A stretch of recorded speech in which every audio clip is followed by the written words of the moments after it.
Assalamualaikum warahmatullahi wabarakatuh. Shalom, Om Swastiastu, Namo Buddhaya, Salam Kebajikan. Perkenalkan, saya Almira Nur Latifah dengan NPM 213300516140. Saya akan menjelaskan materi mengenai kejahatan genosida dalam perspektif hukum pidana internasional. Video ini saya buat untuk memenuhi nilai tugas 2 mata kuliah Hukum Internasional yang diampu oleh Bapak Ogian Hafiz Juanda, SH, LLM, CLI, CP, ARB, CM, LC, CMA. Pengertian genosida. Kata genosida pertama kali diperkenalkan oleh seorang akademisi berdarah Polandia Yahudi bernama Raphael Lemkin. Dalam tulisannya, Lemkin mengatakan bahwa kejahatan genosida mencakup tindakan yang luas, tidak hanya pembunuhan, tapi juga mencegah adanya keturunan seperti aborsi atau sterilisasi, dan juga sarana yang dianggap membahayakan nyawa dan kesehatan, pemisahan keluarga secara paksa dengan tujuan untuk mengurangi populasi, dan sebagainya. Tindakan-tindakan tersebut ditujukan terhadap suatu kelompok dan beberapa individu yang menjadi anggota dari kelompok tersebut. Secara bahasa, genosida berasal dari dua kata, geno dan sidium.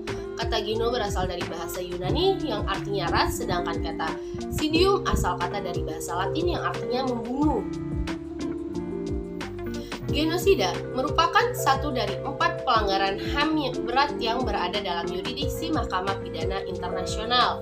Pelanggaran HAM berat lainnya ialah kejahatan terhadap kemanusiaan, kejahatan perang, dan kejahatan agresi. Di Indonesia sendiri, hukuman kejahatan genosida telah diatur dalam Kitab Undang-Undang Hukum Pidana Pasal 400 dan 401. Pasal tersebut menyatakan bahwa setiap orang yang melakukan kejahatan genosida akan mendapatkan ancaman hukuman. Ancaman hukumannya yaitu 1. Pidana mati atau pidana penjara seumur hidup. 2. Pidana penjara paling singkat 5 tahun hingga paling lama 20 tahun. Berdasarkan Statut Roma dan Undang-Undang Nomor 26 Tahun 2000, Pasal 7A Pengadilan HAM, genosida ialah perbuatan yang dilakukan dengan maksud untuk menghancurkan atau memusnahkan seluruh atau sebagian kelompok, bangsa, ras, etnis, dan agama dengan cara membunuh anggota kelompok, mengakibatkan penderitaan fisik atau mental yang berat terhadap anggota kelompok, menciptakan kondisi kehidupan kelompok yang menciptakan kemusnahan secara fisik sebagian atau seluruhnya, melakukan tindakan mencegah kelahiran dalam kelompok, memindahkan secara paksa anak-anak dalam kelompok ke kelompok lain. Unsur-unsur genosida. Unsur-unsur genosida meliputi A. Dengan cara membunuh suatu kelompok tertentu. B. Menimbulkan penderitaan kepada anggota kelompok baik fisik maupun mental yang berat. C. Menghadirkan suatu keadaan yang mempunyai tujuan untuk memusnahkan suatu kelompok tertentu secara nyata baik sebagian atau seluruhnya.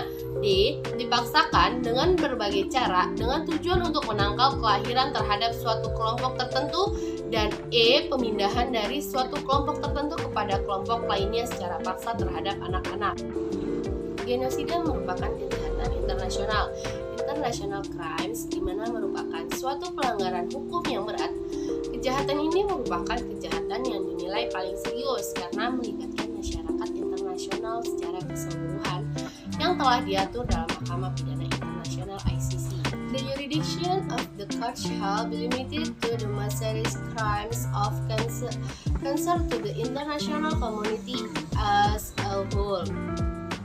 The court has jurisdiction in accordance with this statute with respect to the following crimes: A. The crime of genocide.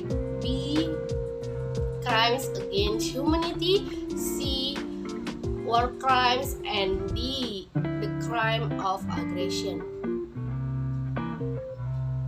The court shall exercise jurisdiction over the crime of aggression once a provision is adopted in accordance with Article 121 and 123, defining the crime and setting out the condition under which the court shall exercise jurisdiction with respect to this crime.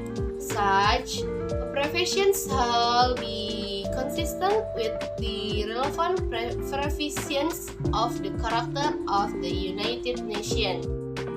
Sesuai dalam yurisdiksi tersebut, genosida masuk dalam kejahatan internasional. Kejahatan internasional yang sesuai dalam yuridis ini diantaranya kejahatan genosida, kejahatan terhadap kemanusiaan, kejahatan perang, dan kejahatan agresi. Konvensi Genosida.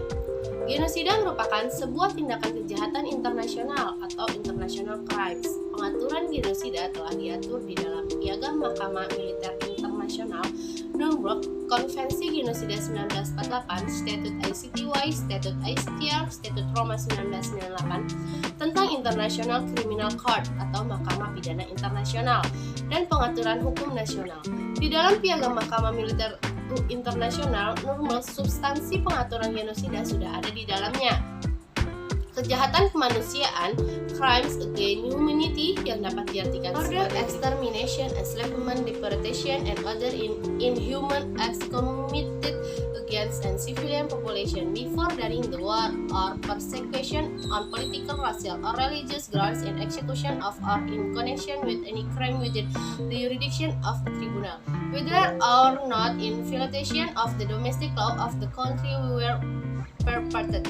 Penyebutan persecution on racial or religious ground berkembang dalam bentuk khusus dari crimes against humanity yang dikenal sebagai genosida. Dengan melihat pengaturan tersebut secara material, kejahatan genosida masih menjadi satu dengan kejahatan terhadap kemanusiaan, crimes against humanity. Dan secara tegas, pengaturan genosida terjadi ketika negara-negara menyepakati Konvensi Genosida 1948. Teori kejahatan genosida ada dua, yaitu pertama, teori hak asasi manusia. Hak asasi manusia merupakan suatu tanggung jawab yang telah diserahkan dari negara berupa melindungi setiap hak asasi manusia dengan memprioritaskan kesamaan di depan hukum dan keadilan. Menurut Sacipto Raharjo, mengatakan bahwa perlindungan hukum merupakan suatu pengayoman kepada HAM yang telah dirugikan oleh orang lain, dan perlindungan tersebut diserahkan kepada masyarakat supaya bisa merasakan seluruh hak-haknya yang sudah diberikan oleh hukum. Perlindungan ini berhubungan kuat dengan harkat dan martabat manusia berdasarkan pada ketentuan hukum suatu negara. Jadi, dapat disimpulkan bahwa perlindungan hukum merupakan hak mutlak yang dimiliki setiap manusia dan sebagai kewajiban bagi pemerintah untuk memenuhinya. Yang kedua, teori tanggung jawab negara. Hukum internasional mengenai tanggung jawab negara merupakan hukum internasional yang berdasar pada hukum kebiasaan internasional. Tanggung jawab negara mempunyai hak dan kewajiban dalam melindungi setiap warga negara yang ada di luar teritorial negaranya. Secara universal, tanggung jawab negara ini muncul ketika suatu negara melaksanakan hal-hal berupa mengingkari perjanjian internasional, pelanggaran terhadap kedaulatan suatu wilayah negara lain, merusak hak milik atau wilayah negara lain, melakukan kekerasan dengan menggunakan senjata pada negara lain, merugikan perwakilan diplomatik negara lain, atau melakukan kesalahan dalam memperlakukan warga negara asing. Berkenaan dengan pelanggaran HAM, tanggung jawab negara pada hakikatnya diwujudkan dalam bentuk melakukan penuntutan secara hukum terhadap para pelaku atau bringing to justice the perpetrators, dan memberikan kompensasi atau ganti rugi terhadap korban pelanggaran HAM. Pertanggungjawaban atas perbuatan yang dilakukan individu tanpa melihat jabatan dan kedudukan individu tersebut. Prinsip tanggung jawab negara dan prinsip tanggung jawab pidana secara individual sekarang ini merupakan prinsip-prinsip yang telah diakui atau recognized dalam hukum internasional. Sekian pemaparan materi dari saya, kurang lebihnya mohon maaf bila ada salah kata atau kalimat yang kurang berkenan, mohon dimaafkan. Wassalamualaikum warahmatullahi wabarakatuh.